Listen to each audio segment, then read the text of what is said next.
It is only because of my insistence.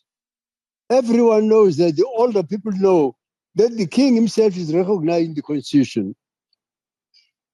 On the 19th of April, 1994, I insisted that Mr. de Klerk, the president, must actually make sure that the position, the recognition of the Zulu monarchy is enshrined in the constitution. He was very reluctant. President F.W. de Klerk, actually, I forced him to reconvene parliament for one day just to include the recognition of the Zulu monarchy in the constitution at my insistence.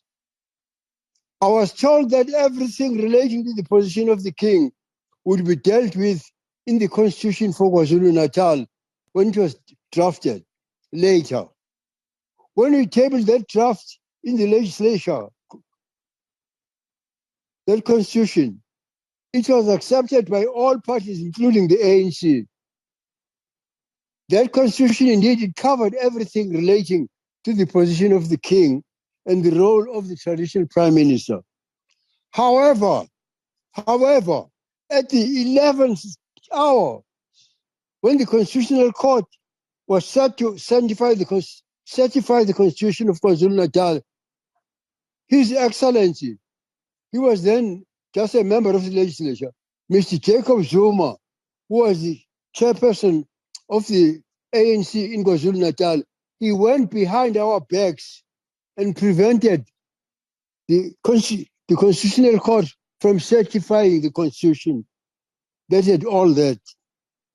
Thus, the ANC stopped any recognition of this position in law. There had also been an agreement during negotiations that there would be international mediation to resolve rather the issue of the recognition of our king and the autonomy of our kingdom, limited autonomy.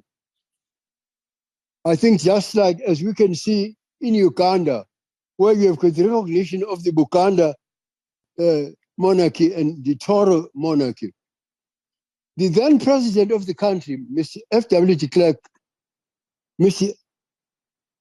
Nelson Mandela, our former president, he was not president then, and I agreed at this private meeting, at this Kukuza summit in the bush on the international mediation.